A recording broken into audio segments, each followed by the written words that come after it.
12-year-old Sophia Matthews settled into seat 12F, her purple t-shirt and jeans marking her as just another kid on the cross-country flight. She clutched a worn photo in her small hands, running her fingers along its edges as she had done countless times before. The image showed a woman in a flight suit standing beside an F-22 Raptor, her confident smile radiating the kind of strength that had defined her all-too-brief life. Behind Sophia, two men in business suits were discussing their upcoming meeting with dismissive arrogance. "Can you believe they seated us behind some kid?" one muttered. "These flights are supposed to be for serious travelers." "Probably flying alone because her parents couldn't be bothered," the other replied. "Kids these days have no sense of respect or discipline." Sophia's jaw tightened, but she kept her eyes fixed on the photo. She had learned over the past 2 years to ignore such comments, though they still stung. Adults often looked at her and saw only a child, someone unworthy of their time or consideration. 20 minutes into the flight, the aircraft suddenly banked left, causing several passengers to look around with concern. The captain's voice came over the intercom, carrying an unusual note of formality. "Ladies and gentlemen, we've just received clearance for a special flyby. If you look out the right side of the aircraft, you'll see 2 F-22 Raptors that have been scrambled to honor a very special passenger on board today." Passengers pressed against windows, murmuring with excitement and confusion. Through the small porthole beside her, Sophia watched as the sleek fighter jets took position alongside their commercial aircraft. The radio crackled again. But this time it wasn't the commercial pilot speaking. A crisp military voice filled the cabin. "Commercial Flight 847, this is Viper 1 leading a 2-ship formation of F-22 Raptors. We're here to render honors to call sign Phoenix. It is currently aboard your aircraft." Sophia's eyes filled with tears as she recognized the call sign that had belonged to her mother, Captain Sarah Phoenix Matthews, one of the first women to fly the F-22 Raptor in combat. The military pilot continued, "Phoenix, your legacy lives on. The entire 27th Fighter Squadron sends their respects." Passengers began looking around the cabin, trying to identify this mysterious Phoenix. The two businessmen behind Sophia were craning their necks, assuming it must be some high-ranking military official in first class. "Excuse me," one of them said to the flight attendant. "Who is this Phoenix person? Some general or admiral?" Before the flight attendant could respond, Sophia stood up slowly, still clutching her mother's photo. Her voice was quiet but carried clearly through the cabin. "Phoenix was my mom." The entire aircraft fell silent. Sophia continued, her 12-year-old voice steady despite her tears.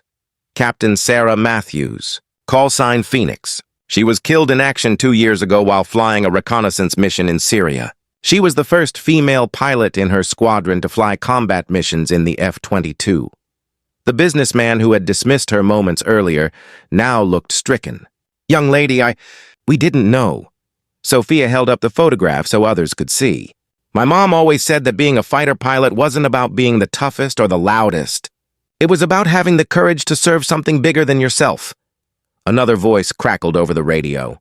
"Phoenix Jr., this is Colonel Harrison, 27th Fighter Squadron. Your mother saved my life in Syria. She was the finest pilot I ever flew with, and the bravest person I ever knew." Sophia pressed her hand against the window as the F-22s maintained their formation. "Thank you, Colonel Harrison. Mom used to tell me stories about you." The businessman behind her leaned forward, his earlier dismissiveness replaced with genuine respect. "Sophia, is it?" "What your mother did, that takes incredible courage. We owe people like her more than we can ever repay." "She always said freedom isn't free," Sophia replied, still watching the fighter jets. "Someone has to be willing to pay the price so others can live safely." An elderly man across the aisle spoke up. "I served in Vietnam. Your mother carried on a tradition of service that makes all of us proud. You should know that her sacrifice matters." The F-22 pilots began their farewell flyby, rolling their aircraft in a traditional military salute. Over the radio came one final message. "Phoenix Jr., we fly in honor of Phoenix Prime. Her call sign will never be retired. Her courage lives on in every mission we fly." As the fighter jets peeled away, disappearing into the blue sky, Sophia settled back into her seat. The cabin remained quiet, passengers processing what they had just witnessed. The flight attendant approached Sophia's row. "Sweetheart, is there anything we can get for you?" "Anything at all?" "No, thank you, ma'am," Sophia replied politely. "I'm okay." The businessman behind her tapped her shoulder gently. "Sophia, I owe you an apology. Earlier, I made some thoughtless comments. I judged you without knowing anything about who you are or what you've been through." Sophia turned to face him. "It's okay, sir.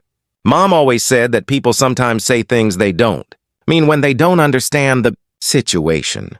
Your mother sounds like she was a wise woman as well as a brave pilot." "She was the best mom in the world," Sophia said simply. "She taught me that being strong doesn't mean you never get scared.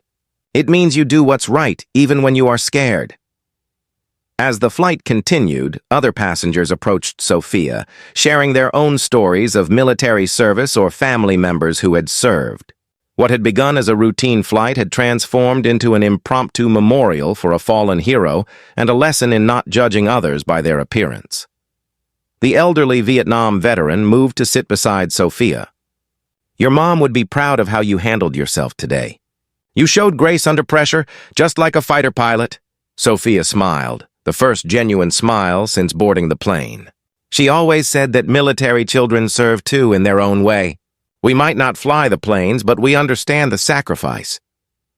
When they landed, Sophia was met by a military honor guard who had driven from the nearest airbase. As she walked through the terminal, other passengers from the flight nodded respectfully, their earlier indifference replaced by understanding and admiration. The businessman who had initially dismissed her approached one final time. "Sophia, I want you to have my card. I run a scholarship program for military families. When you're ready for college, I want to make sure you have the support you need to pursue whatever dreams your mother would have wanted for you." Sophia looked at the card, then up at the man who had learned to see past his assumptions. "Thank you, sir. Mom always said that one person's kindness can change someone's whole day." As Sophia left the airport with her grandmother, who had come to pick her up, she reflected on how a simple flight had become something much more meaningful. She had been just another kid in seat 12F until circumstances revealed the depth of loss and pride she carried with her every day. The F-22. Pilots who had honored her mother's memory had given Sophia something invaluable, the recognition that her mother's sacrifice was remembered and respected by those who continued the mission. And the passengers who had witnessed this tribute learned that heroism often travels quietly, carried by those who bear its legacy with dignity and grace. Above them, somewhere in the vast blue sky, the spirit of Phoenix flew on, watching over the daughter who would grow up knowing that courage, service, and sacrifice are the truest measures of a life well lived.